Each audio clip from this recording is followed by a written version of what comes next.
நித்யானந்தம் இந்த காணொலியில் அவதார புருஷர்கள்னு சொல்கிறாங்க. அவர் கடவுளுடைய தூதர்கள் எதுவும் எந்த சொல்கிறாங்கன்னு வச்சுக்கோங்க. கடவுள்ன்றாங்க, கடவுள் தூதர்ன்றாங்க, அவர் இறைவன்றாங்க. இறைவனே உருவம் தாங்கி வர்றவங்க தான் அவதார புருஷன் சொல்லி சனாதனம் சொல்லுது. அப்போது இந்த அவதார புருஷர்களுக்கு நம்மளை மாதிரி அவங்கள ஏன்னா நம்ம எல்லாம் கஷ்டப்படுறாங்க. அப்புறம் ஏன் அவர் அவதார புருஷன் அவதார கடவுள் அப்படின்ட்டு பல பேர் கொஷினில் ஒரு கொஷின் இருக்கும். ஏன் அவர்கள் அவதார புருஷர்கள் நம்மளோட ரொம்ப கஷ்டப்படுறாங்க? அப்படி கஷ்டப்படுறவங்க இருக்கிறவங்க சாதாரண மனிதன் தான். அவருக்கு ஒன்றும் சூப்பர் பவர் இல்லை. அப்படி நம்ம எப்படி அவர் கடவுள் நினைக்க இது ஒரு மித்து அப்படின்ற மாதிரி பல பேருக்குள்ள இந்த ஒரு கொஷின் இருக்கும். எனக்குள்ள இந்த கொஷின் முன்னாடி இருந்தது, சிறு வயதில் இருந்தது. கடவுள்லாம் யார்? இந்த இப்போ ராமன் சொல்லியிருக்காங்க, அவர் யார்?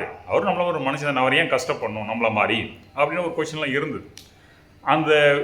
அதுக்கு ஆன்சர் நான் பல இடத்துல தேடி பார்த்தேன். சாமிஜும் பல இடத்துல சத்சங்கத்தில் சொல்லியிருக்காரு.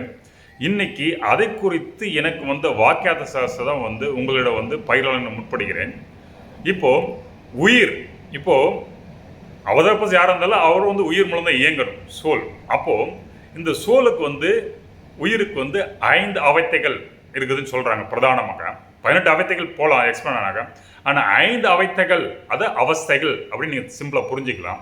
இந்த 5 அவஸ்தைகள் என்னன்னாக்கா விழிப்பு நிலை, கனவு நிலை, உறக்க நிலை, துரியம், துரியாதீதம் அப்படின்னு சொல்லிட்டு 5 நிலைகள்.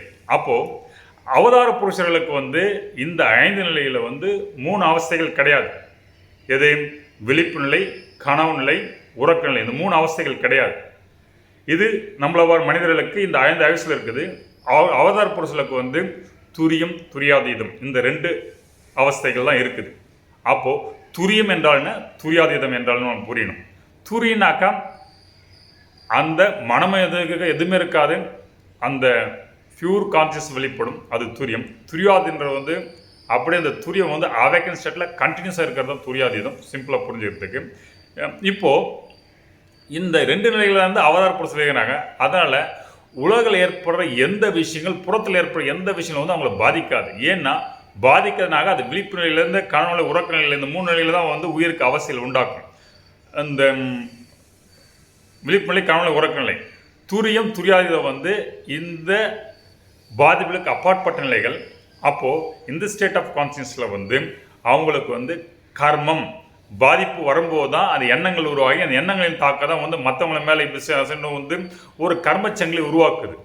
அதே மாதிரி நம்ம செய்கிற செயலை வச்சு மற்றவங்க நம்ம மேலே நினைக்கிற விஷயங்கள், அவங்க நம்மளை பற்றி யோசிக்கிற விஷயங்கள், அந்த ஈர்ப்பு பரிமாணம் தான் நமக்கு அவருடைய கர்மத்தை மற்றவங்களுடைய உருவாக்குது. அப்போது நீங்கள் ஏதோ ஒரு எண்ணில் அந்த சிந்தனை ஓட்டமோ தாட்டோ மனமோ இல்லாமல் போகும்போது, ஆப்போசிட்லேருந்து வெறுமனை வரும்போது, ரியாக்ஷன் இல்லாமல் போது அவங்களுக்கு கர்மா உருவாகாது, செயல்புறுதல் இருக்காது. அப்படி அவங்க செயல்படுறது மாதிரி நம்ம தோணா கூட அவங்க இந்த எண்ணங்களுக்கு நிலையிலேருந்து செயல்படுறாங்க. ஆனால் அவங்களுக்கு கர்ம பந்தம் இல்லை, கர்மா இல்லை. அப்போது அவதார புருஷர்கள் செய்கிற செயலில் கர்மம் ஏன் இல்லைனாக்கா அவங்க எண்ணங்களுக்கு நிலையிலேருந்து சேரும்போது அந்த தாட்டு, ரியாக்ஷன், அந்த உடலில் வர்ற பிரதிபலிப்பு, அது மற்றவங்க மேலே செலுத்துறது எதுவுமே இல்லாமல் போகும்போது அவங்க கர்மபந்து உட்பட்டு செயல்படுவதில்லை. அவங்க அறிவு நிலையும் உயர்நிலையில் இருக்கும். அப்போது துரிய நிலை, துரியாத நிலையிலிருந்து அவதார புருஷர் செயல்படுறாங்க. ஆனால் அவங்க உலகத்தில் எந்த எண்ணங்களும் அவங்க மனம் ஆட்படுதல், மனம்ன்றே இருக்காது அவர்கிட்ட. அவங்க பியூராக கான்சியஸ்லேருந்து ஒர்க் பண்ணுவாங்க, இயங்குவாங்க. அப்போ மனம், இந்த புத்தி, இந்த மாதிரி செயல்பாடுகள்லாம் அவங்களுக்கு அந்த கருவிகள்லாம் அப்படியே தேவையில்லாத மாதிரி இடம். அப்போ பியூர் ஆன்மாவில் இருந்தால் எல்லாமே செய்வாங்க. பியூர் ஆன்மாலேருந்து செய்யும்போது அவங்களுக்கு கர்மம் இல்லை. அப்போது நம்மளும் சரி அவதார புருஷர்கள் வெயில செயல்படுற மாதிரி தெரிஞ்சால் கூட, நம்மள மாதிரி அவங்க வேலை செய்யறனா கூட அவங்களுக்கு கர்ம பந்தம் இல்லை. பந்தம் இல்லாத கர்மம் கர்மமாகாது. அதனுடைய இம்ப்ரிண்ட்ஸ், அந்த கர்மத்தால் every action there is a reaction சொல்கிறாங்க இல்லையா? அப்போது அவங்க பணிபுரிவதற்கு எதிர்வினை கிடையாது. எதிர்வினைலாம் அந்த கர்ம சங்கிலி தொடர்வதில்லை. அதனால் அவங்க கர்மபந்துக்கு உட்படுவதில்லை. அதனால் அவங்க செய்யும் வேலை கர்மத்துக்கு உட்படாது, கர்மா லாஸுக்கு உட்படாது. கர்மா லாஸ் நேச்சுரல் லாஸ் பிரகாரம் கர்மா லாஸ் உட்படாது. அதனால் அவர்கள் செய்வது எண்ணங்களில் இயல்பாக நேச்சுரலாக ஆன்மாவிலேருந்து வெளிப்பட்டு செயல்படுறாங்க. இதுதான் நமக்கும் அவதார புருஷர்கள் வித்தியாசம். இது உயிரின் அவஸ்தையிலிருந்து இப்படி உருவாகுது. அப்போ உயிரின் அவஸ்தை என்னன்னு தெரிஞ்சுட்டாக்க அவங்க எப்படி இயங்கினா தெரியும். அப்போ நம்ம இயங்குவதற்கும் அவதார புருஷர் இயங்குவதற்கும் வித்தியாசம் இதுதான். அப்போ நம்ம நார்மலேருந்து 5 அவஸ்தையில் இட்பட்டு இயங்கும் போது நார்மல் மனுஷனாக இருந்து கஷ்டப்பட்டு இன்னல் பட்டு புறத்தில் நடக்கிற விஷயங்கள் அகத்தில் எல்லா விஷயங்களும் நம்மளுக்கு பாதிப்புக்கு உள்ளாக்குது. இப்போ பாதிப்பு இல்லாமல் இருக்குனாக்கா நம்ம மனம் கலந்து இருக்கணும். விழிப்புணிலையில் இருந்தால் கூட மனத்தில் வர்றது புறத்தில் வர விஷயங்களாக வந்து புறங்களில் வர விஷயங்களாக வந்து நம்ம பாதிக்கக்கூடாது. உறங்கினா கூட விழிப்புணிலையில் இருக்கணும். இதில் வந்து அவதார புருஷர் இருக்கும், நமக்கு கிடையாது. அதனால தான் நம்ம ஆர்டினரி பீயிங், அதனால தான் அவதார புருஷர்கள். அவங்க ஏன் நம்மளுடைய வந்திருக்கானாக்கா கடவுளனுடைய தூதரான நீங்கள் எடுத்துக்கோங்களேன். ஏன் நம்மளை வந்திருக்காங்க, இந்த உலகில் வாழும்போது இன்னும் இருந்தாலும் அதற்கு நாங்களும் உட்படுறோம், செய்கிறோம். ஆனால் நாங்கள் வந்து இன்னலிட்டு செய்கிறது வாழ்க்கை நடைமுறை உணர்த்துவதாக வந்திருக்காங்க. அப்போ அது ஒரு இன்ஸ்பிரேஷன். பார்க்குற நம்ம ஆர்டினரி பீப்புளுக்கு வந்து அவதார புருஷன் லைஃப்ஸில் ஒரு இன்ஸ்பிரேஷன். அவங்க வாழ்க்கையில் எது நடந்தாலும் அவங்க இயல்பாக எடுத்துகிட்டு போகிறாங்களே, அது மாதிரி நம்மளால் இருக்க முடியாது. அந்த என்டேங்கிள்மெண்ட் ஆஃப் அணுக்கள் நடக்கும். இப்போது நம்ம எப்படி எங்கன்னாக்கா ஒன்று இந்த அந்த கரணங்கள், இன்னொன்று வந்து ஆப்போசிட்டில் பார்க்கும்போது அணுக்கள் எப்பவுமே வந்து எதிரில் இருக்கிற பார்க்கும்போது என்டேங்கிள்மெண்ட் ஆகுது. அப்போ ஒத்திசை உள்ள அணுக்கள் என்டேங்கிள்மெண்ட் ஆகிட்டு அங்கே என்ன விஷயங்கிறது அது இந்த அணு எடுத்து செய்ய பார்க்குது. அப்போது அதை மாதிரி நம்ம உடல் இயங்குது.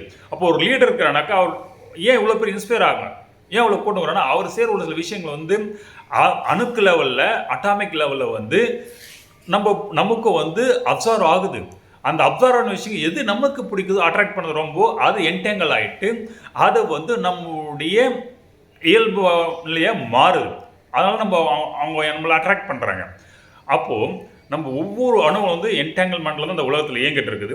அதை வந்து என்டேங்கிள் நடக்கும்போது அதற்கேற்ற பண்ண வந்து பிரெயினில் வந்து கான்சியஸ் மேப்பிங் ஆகி கான்சியஸ் மேப்பிங் ஆக தகுந்த மாதிரி நம்மளுக்கு வந்து இயக்கம் ஏற்பட்டு அதுக்கேற்ப பர்செப்ஷன் உருவாகுது.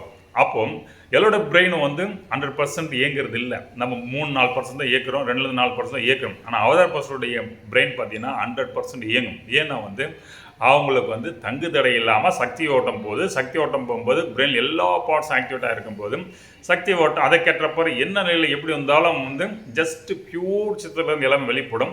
அப்போ அவங்களுக்கு வந்து பந்தத்துக்கு உட்பட்டு நம்மளோட எதிர்வினைக்கு ஆட்பட்டு அவங்க வந்து எந்த ஒரு செயலும் செய்யறதில்லை.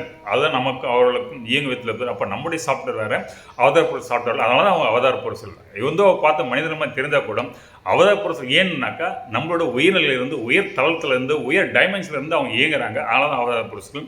இந்த கான் வந்து கண்டிப்பாக வந்து என்னுடைய கொஸ்டினுக்கு ஆன்சர் கிடச்ச பல பேர் கொஸ்டினுக்கும் ஆன்சர் அமையும் நினைக்கிறேன். அப்போ அவதார புருஷர்கள் வந்து இறை தூதர்கள், இறையர்கள் தான்.